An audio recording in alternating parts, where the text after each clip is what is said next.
પૂર્વ આરોગ્ય મંત્રી કુમાર કાનાણીનો વધુ એક પત્ર ચર્ચામાં આવ્યો છે। કુમાર કાનાણીએ ખાદ્ય પદાર્થોમાં થતી ભેળસેળને લઈ સીએમને પત્ર લખી અને રજૂઆત કરી છે અને નકલી વસ્તુ બનાવતા લોકો સામે કાર્યવાહીની માંગ કરી। કાનાણીએ વર્તમાન કાયદાને પાંગળો બતાવતા કહ્યું છે કે ભેળસેળયુક્ત પદાર્થો ખાવાથી આરોગ્યને નુકસાન થાય છે અને આ અંગે નવો કાયદો બનાવવો જોઈએ। આગામી વિધાનસભા સત્રમાં કડક કાયદો બનાવવાની રજૂઆત કરી છે।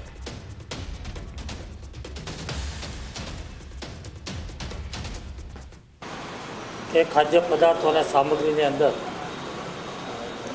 ખૂબ જ મોટા પ્રમાણમાં ભેળસેળ થઈ રહી છે। આરોગ્ય વિભાગ ફૂડ ડ્રગ્સ દ્વારા સેમ્પલો લેવામાં પણ આવે છે, ઘણીવાર એ સેમ્પલો પણ ફેલ થાય છે। હવે તો ભેળસેળ તો ઠીક છે, પણ હવે સંપૂર્ણપણે નકલી બનાવટો। હમણાં 2 દિવસ પહેલાં આપણે જોયું કે જે ઘી પકડાયું સંપૂર્ણ નકલી। તો મને એવું લાગે છે કે ખાદ્ય પદાર્થોમાં ભેળસેળ કરી અને નકલી બનાવવું એ ખૂબ જ ગંભીર ગુનો છે અને માનવ જીવન સાથે છેડા થઈ રહ્યા છે। માણસની જિંદગી સાથે રમત રમાઈ રહી છે। આવી ગંભીર બાબતની અંદર ફૂડ એન્ડ ડ્રગ્સ વિભાગ, આરોગ્ય વિભાગને કડક કાયદો હોવો જોઈએ, આ મારી માગણી છે। વાલીની મંજૂરી વગર લગ્નનો મુદ્દો ફરી ગુંજ્યો છે। માતા પિતાની મંજૂરી વગર ભાગીને અન્ય સમાજમાં લગ્ન કરતી દીકરીઓને લઈ કાયદો બનાવવા સીએમને રજૂઆત કરવામાં આવશે। 24મીએ રાજકોટ ખાતે એસપીજી દ્વારા પાટીદાર સ્નેહ મિલનનું આયોજન કરવામાં આવ્યું છે અને જેમાં મુખ્યમંત્રી ભૂપેન્દ્ર પટેલ પણ હાજર રહેશે। કાર્યક્રમમાં સરદાર પટેલ ગ્રુપ દીકરીઓના પ્રશ્ને સીએમને રજૂઆત કરશે અને આ કાર્યક્રમમાં ખોડલધામના ચેરમેન નરેશ પટેલ, સિસ્સર ઉમિયાધામના પ્રમુખ જયરામ પટેલ અને એસપીજી અધ્યક્ષ લાલજી પટેલ હાજર રહેશે। આ સંમેલનમાં સમાજના જરૂરી લોકોને કેવી રીતે મદદરૂપ થઈ શકાય તેને લઈને પણ વિચારણા કરવામાં આવશે।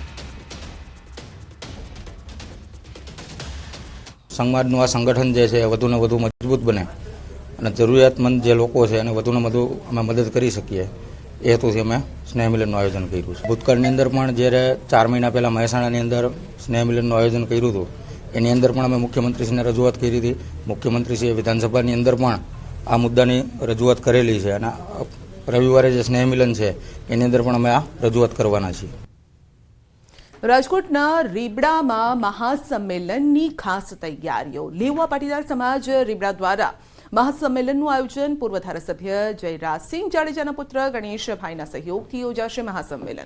મહાસંમેલનમાં પૂર્વ ધારાસભ્ય જયરાજસિંહ જાડેજા, રાજકોટ દક્ષિણ ધારાસભ્ય રમેશ ટીલાડા, સાંસદ રમેશ ધડુક અને પ્રદેશ ભાજપ ઉપાધ્યક્ષ ભરત બોઘરા ઉપસ્થિત રહેશે। સંમેલનની જાહેરાત થતાની સાથે જ ગોંડલ શહેર કોંગ્રેસ પ્રમુખે કહ્યું છે કે લેવા પાટીદાર સમાજે જયરાજસિંહનો હાથો ન બનવું જોઈએ।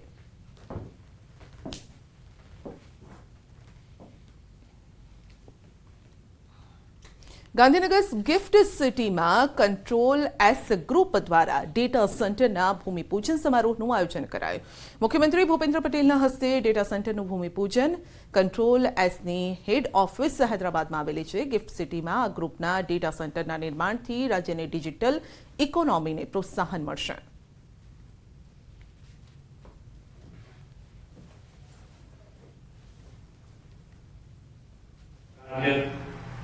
સરકાર તમને ભવિષ્યમાં પણ બનતી તમામ મદદ કરવા માટે હંમેશ તૈયાર હોય છે।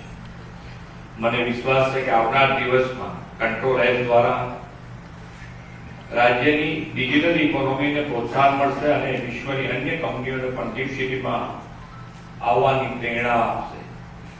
આ ગિફ્ટ સિટીને પરિસર સુધી સીમિત નહીં રાખીને દેશના અર્થતંત્રનું એક મહત્વના અંગ તરીકે વિકસાવવાનું વડાપ્રધાનશ્રીનું વિઝન છે અને એ પ્રમાણે ગુજરાત સરકાર કામ કરી રહ્યું છે। સુરત શહેર કોંગ્રેસ જિલ્લા સમિતિ દ્વારા વિરોધ પ્રદર્શન। સંસદમાંથી 142 સાંસદોને સસ્પેન્ડ કરવાના નિર્ણય સામે દેખાવ અને વિરોધ પ્રદર્શન। રિંગ રોડ સ્થિત આંબેડકરની પ્રતિમા ખાતે વિરોધ પ્રદર્શન નોંધાવી રહેલા કોંગ્રેસ કાર્યકર્તાઓની પોલીસે અટકાયત કરી।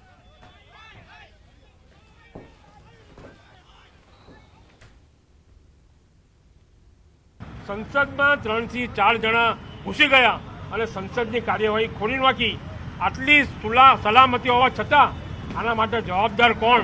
સંસદના ગાર્ડો શું કરતા હતા, સલામતી રક્ષકો શું કરતા હતા, એનો જવાબ કોંગ્રેસ સહિત વિરોધ પક્ષના સંસદ સભ્યો માંગી રહ્યા છે.